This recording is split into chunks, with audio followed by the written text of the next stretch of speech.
Hi folks, right, I'll come up to this bit again because yesterday I was down there parking, and because obviously there's this slope here, from down there you can't see up here. So I forgot to take the key out of the car when we went for a walk, and then got to the point of coming back and realised I haven't got a key. I've probably lost the key somewhere. So it's like, no, park up here because at least here I can see there's no one around, no one with dogs, so I can let the dogs out and then take my time to lock the car, make sure it's locked, everything. Yeah, which I can't do down in the car park area. So, right, okay, here we are. Hello, Chew, how you doing, my boy? Hi. Well, I did a video last night. It was windy, so I didn't bother in the end. I didn't bother. I mean, there was a few things worth saying, but in the end, I got back in the car, and it was like, well, you know, I've gone across these points a few times already, so why talk about them again? However, yeah, I can talk about them a bit. Right, the issue that that God was putting to me was about, again, consequences. But there's a few points. You know, for example, when you're riding on a road and you see the red warning signs, that's what consequences are in your life. They're like the red warning signs that you see. Sorry, Amber. You all right, bud? Sorry, Bubba.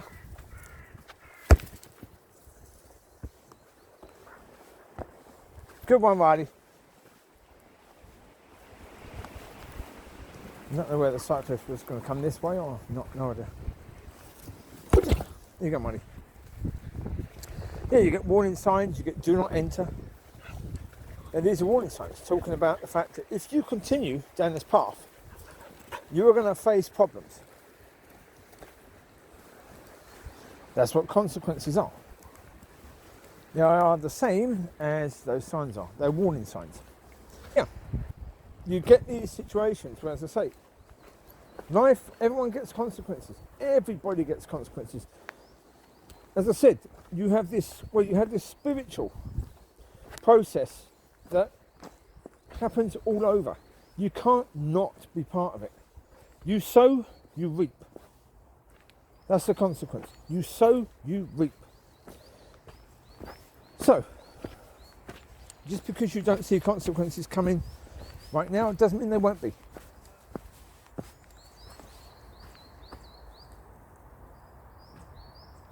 I'm standing out the way to hopefully let this cyclist go, because if I go down there, they're going to come more towards me, and that's going to mean that they get in the way of the cyclist. So, best thing I can do is stay out the way.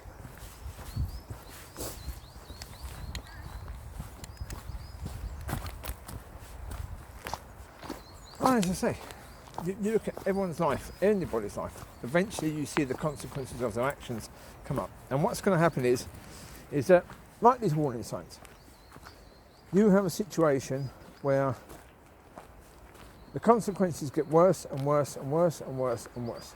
Like, for example, if you go down a one-way street the wrong way, and you go more or less to the end, then a car comes, or a number of cars come the right way, forcing you to reverse the whole distance, and you've got cars parked everywhere.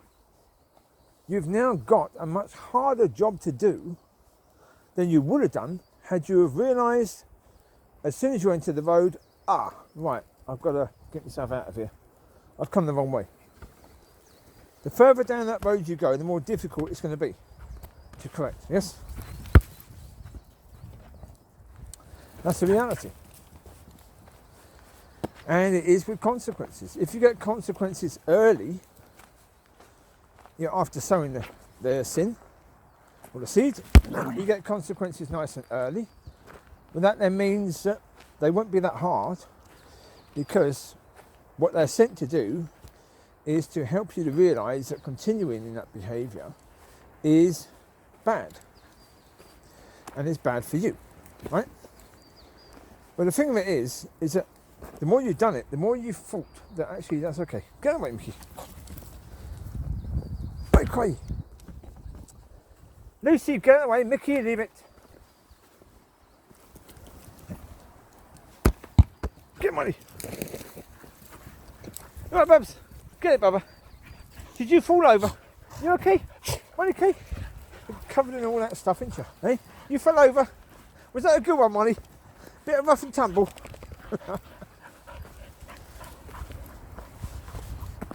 Well, like, for example, even a collie, the consequences of not training your dog properly is that you may have to put that dog down. And of course, it's going to break your heart, but guess who's to blame for it? You. You are. You're the one to blame. It's like Fina. Fina was one of Mollie's pups. She went to a home. Husband worked a lot. Wife was at home with young child. And then she got pregnant, had another child. She was told when she picked up the pup, you have to be the alpha. You have to spend time training that dog, so that when you haven't got time, that's okay. Take the dog out in the garden, play a quick game of fetch, dog's knackered. You can then spend the time with your kids or doing whatever you have to do. Dog's knackered, that's fine. When you tell the dog to lay down, or when you say no, that no means no. But the problem is you've got to spend time with the dog to do that. Of course, she didn't do that. Fina ended up being a bit of a nightmare of a dog. But a nightmare that they created.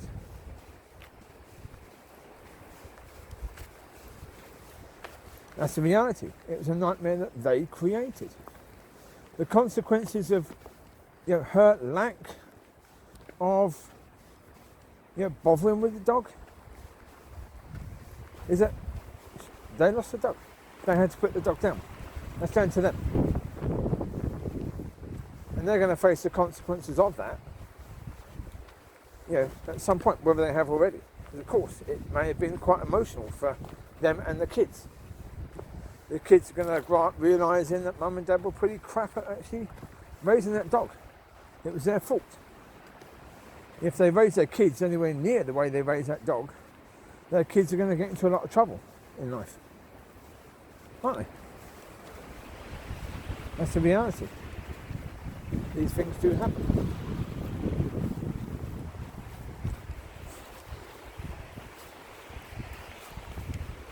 Is that the way, Amber? Come here. This way. Over here. Amber. Come on. In the bubble. But generally speaking, even Amber, she's okay. I think with her, Bill Burr put it across perfectly, the comedian, when he said he had his dog. He said when he's stressed about a situation, that's when his dog stressed. Now, of course, for me, because I know as a pup, Amber would get a bit barky at other dogs. Now, I'm a little bit more on the area of Amber. Come here. Of course, she knows that there's an issue. She looks ahead to see what's there. She sees a dog, so she's like, oh, this dog's a problem. Okay, you're worried about this dog. Well, I'm going to go and sort it. That's quite possibly what she's thinking. So, to a certain degree, what often works is I don't call her to me. I just leave her to it. And most of the time, she doesn't actually respond to the other dog. So it's quite likely she's responding to me and sensing my stress because I'm looking at a situation thinking, oh, here we go. Another dog, so I've got to control Amber, I've got to keep an eye on her because I don't want her barking at another dog and the other owner's getting all stressed out about it. Because it happens. Sometimes I think it's just her, sometimes it could be me. Certainly it's the case, I think I bring her attention to it. Sometimes she wouldn't have noticed the dog until I call her attention to there being a problem. And then she notices, oh, dog, okay. Right, okay. Not good. Not good at all. And I'm only Collie, I do it. Thank you, thank you, thank you. Breathe. Breathe, breathe, breathe, breathe. Put them away. There you go, Chew. Chewie and Mollie got it. That means Micky left it. Good. Okie dokie. And as I say, I mean, yeah, take notice of that. And also that if people were just aware that what they did had consequences, or always would have consequences. You know, and it's like you can't say in any way, shape or form, like some people do, oh, but we've done what we've done because that person did or that person said. Yeah, but you chose. You chose. You know, it's like saying, oh, it's not my fault my life became a mess. That's down to my parents, or down to my teacher, or down to my friends, or down to... It is your fault. It is your life. You get to decide. First of all, take ownership of your life. That's the first thing. Take ownership of your life. Bit more, Mollie. Micky leaving the ball in there again. Don't see talking.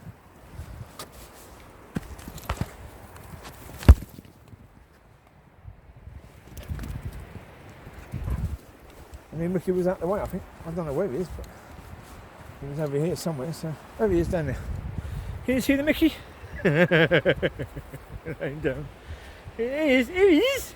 Hey, Micky. He is. He's waiting for the ball, isn't he, Micky, eh?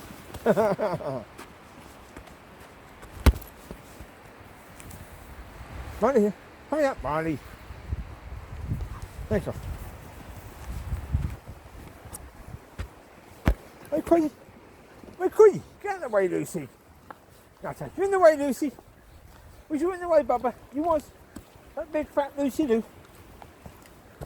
Right, again, that's another consequence, isn't it? You know, the fact you eat more than what you exercise. There's a consequence to that, isn't there, to your health? There's a consequence to so much. If you spend, not the opposite, if you spend loads of time jogging or in the gym on the running machines, you're going to face consequences. Your knees are going to be knackered. In no time at all. Chewie. Yeah, that's the reality. That's going to happen. You are going to knacker your knees because, but in the end, you've made the decision to say that you're not thinking about the consequences of what you're doing. So there are always going to be consequences to everything. Every single blinking thing. Hello, Mollie. She's over there, laying down over there. You see her? Yeah, she is. There's a Border Collie laying down over there. Let's zoom a bit. There she is. There's a Border Collie. You having a rest? Mollie having a rest? Good, good, good. We can certainly have more of a walk because yesterday, when I thought we lost the keys, we had to come all the way back down here, searching for the key, all the way back up there, searching for the key. So we did 2 lots of walks, double. You know, so yeah, if we can do double, we can certainly do a bit more, can't we? Aye, we haven't gone down to the bottom of this one yet, because we can certainly do that. We'll go a bit further. Yeah. Hello, Smiley. How you doing? Micky Moo. Micky Moo. Love you. Hi, Amber. How's Amber? You right, Bubba girl? You right? Good girlie. Yes, she says. Good girlie. Good boy, Micky. Love you, mate. Yeah, we all face consequences in our lives, and we don't often see them. We do often see things happening, and we think that that's the devil, or we think that's God being nasty to us. We don't understand. Consequences are there to teach us, to help us to do better. Yeah? You sow, you reap. So what you reap, if what you reap is bad, it means what you're sowing is bad, generally speaking. It's not impossible for you to sow good and reap bad, of course. It's not impossible for you to sow bad and reap what seems to be good. That can happen, yeah. It's rare. Micky, enough. It's rare, but it can happen. Of course it can, yeah.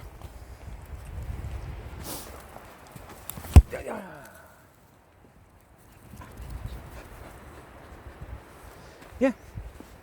Basically, anything can happen. So can doing good lead to bad? Yes. Can doing bad lead to good? Yes, of course. But is that usually the case? Nope. Normally when you sow apple seeds, you end up with apples. You don't end up with oranges when you sow apples. So, if what you get, the fruit, is bad, then that's pretty much a guarantee that what you're sowing is bad. So if you want good, start sowing good. Start sowing too many S's there. Start sowing stuff that is good. Because you've got SSS, start sowing stuff. Thank you. And can be a bit tricky. Yeah.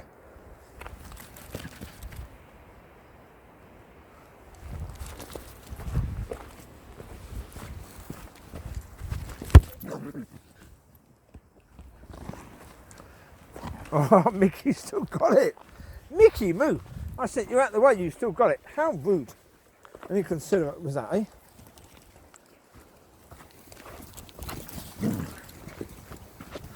Gee.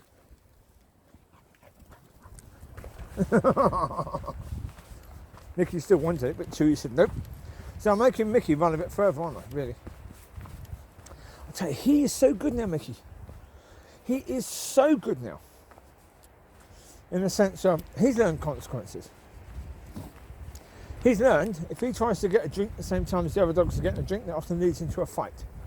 Because he gets a bit peed off if someone's coming to get a drink when he's getting one. So he waits. He waits until the others have got a drink. It happens first thing in the morning when they go out to pee and poo, get dinky. He waits until the others are finished. Then I call him out, then he goes out and gets a drink. Even when I've got drink in the car, I put the bowl down, fill it up with water. All the others get a drink apart from Mollie. Mollie doesn't seem to want it. But, so all the others get, except Mollie. Get Mollie. Mollie, Connie, what you doing? Here's Mickey. Mollie, you lost your chance now. Mickey back. Where are you? Get Mollie. Here you go, Mollie. Still got it, yeah. Because Mickey went too far ahead. Yeah, so now, like even when there's drink in the car, the others will have drink. Mickey will stay away until I do some just for him. When I call him over, he comes over, has a drink. Yeah, and he's doing so well in that way. That even like when we get home, if I haven't got drink in the car, the others will go for a drink. I'll actually get Mickey in sometimes. If I don't, he'd just sit there wait. But then I get the others in once they've had a drink. Go on, Mickey, your turn. And he'd go straight and get a drink. He knows. He's learned very quickly about that. So, hats off to you, mate.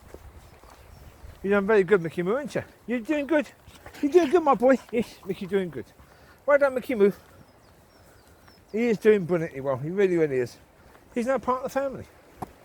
Absolutely. He's part of the family now. Because even like we were doing tug indoors, like he's got some rings that he had from his previous home, and they were tugging it, and he was getting involved. He wasn't overly aggressive. The only one being overly aggressive was Lucy. It wasn't Mickey being overly aggressive. And when Lucy was being aggressive, Mickey didn't respond with aggression. You know, after a bit of tugging, he submitted, win. Now that's something you wouldn't have done in the first couple of weeks, first 3 weeks. No, I didn't dare get anything out for him to tug. But the other day they found a jacket in the park, so I brought it back and thought I could possibly wash it, but it was a real mess. So I let him tug it, and he got involved and tugged it and didn't get aggressive at all. So I thought, right, okay, let's get his rings out and see what we can do with those then. Yeah, they love tug. And he loves tug. That's brilliant, because they love tug. So we've got tuggers. The only one that doesn't really get involved in tug is Amber. Although Mollie doesn't, generally speaking, unless she knows she's going to win. My Collie, how you doing? Come on, Babs, go get it. Good girl, Mollie Collie.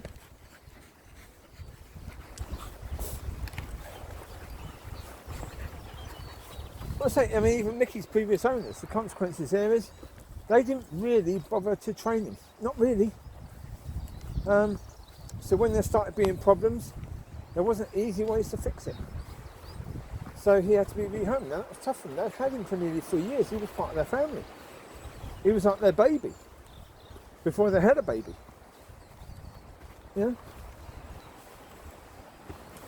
But they couldn't have that around their baby. But it was them that basically caused that to happen. Mollie, would you leave it, Nutter? Chewie. Chewie.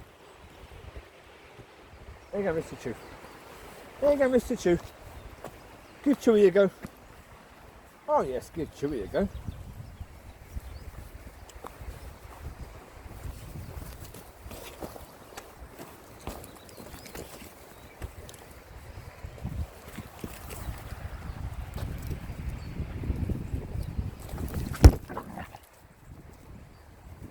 There you go.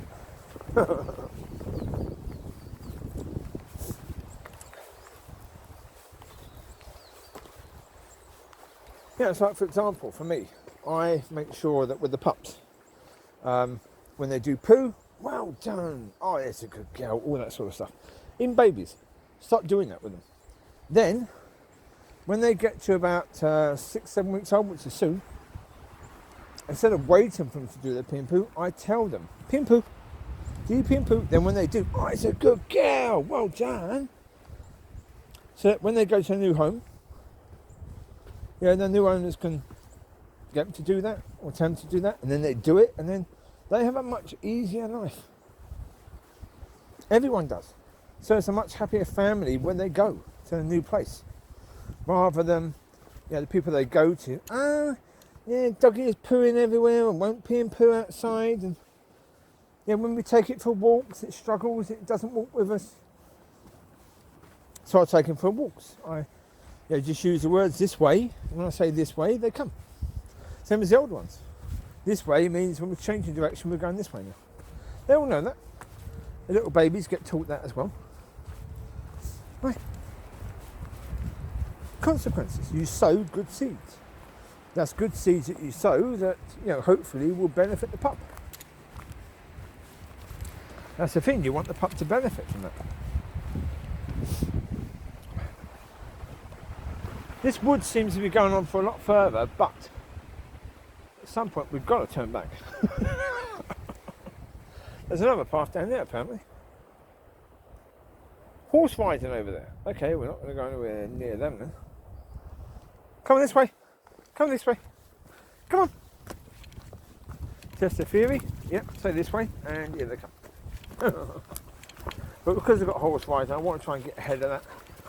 Because I know that Amber will certainly start barking, and that's not good for horses. That makes them bolt. You don't want that. I do tease Amber a bit, like when we're in the car, driving on the road and we see sheepies. Amber, go see sheepies. So she goes, looks out both windows until she can see them.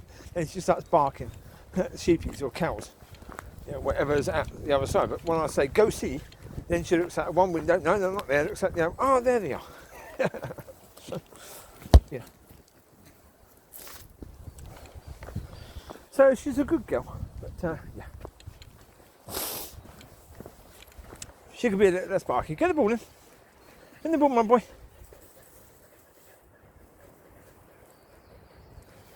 Come on, Smiley Riley. It's a good baby. Well done, Smiley.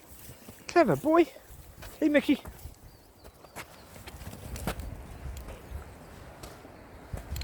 Smiley Riley. My leave now. My leave. My leave it. Smiley Riley. Obviously Micky got that again. But the horse riders are over there. Oh, they're trying to come this way. Oh God. Right. Okay. Mollie ball. Get the ball, Mollie. Get the ball. Come on. Let's get ahead. Let's get ahead. Come on. This way. This way. This way. It's right. I think they want to come this way, but would you stop leaving the bloody ball? Mollie, come. Mollie, Collie. Ball no, bubs. Give the ball, Mollie. Then Micky keeps leaving the ball, which is not helpful.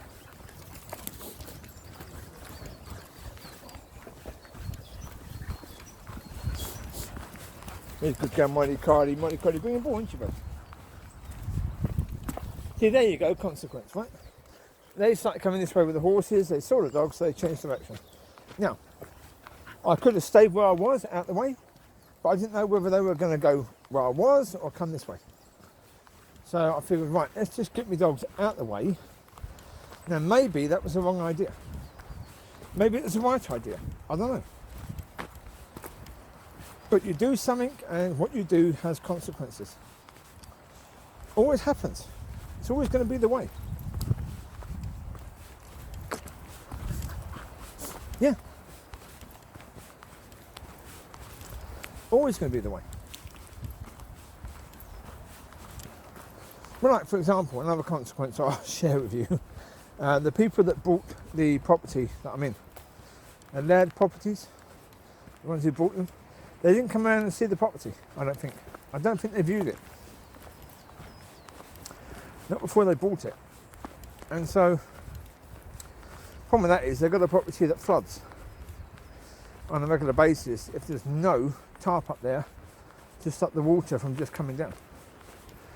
Well, because we've had heavy snow recently, that tore the tarp, and then you can hear blustery winds. That's ripped the tarp completely. So the top end, the building end, tarp is completely ripped off. So I phoned the property managers and told them and said, look,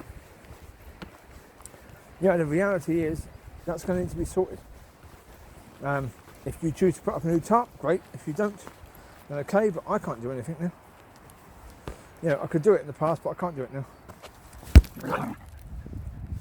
Yeah, it's a two-person job, and the second person I haven't got anymore. Yeah, so, yeah. No, I can do about it, really.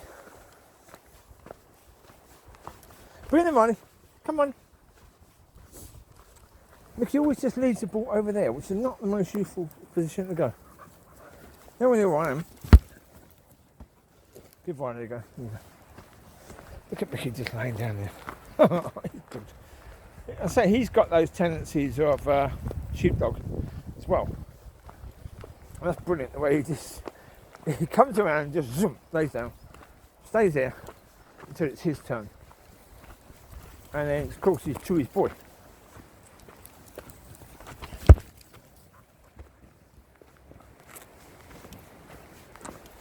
Chewie's ball. Was that Chewie's? Yeah, it was Chewie's, wasn't it? Micky, leave. Micky, leave it. Do not steal, Micky. From Micky Moo! Or whoever gets it. Riley got there first, but Micky is the one who's going to be bringing it back, I guess, and dropping it wherever he drops it.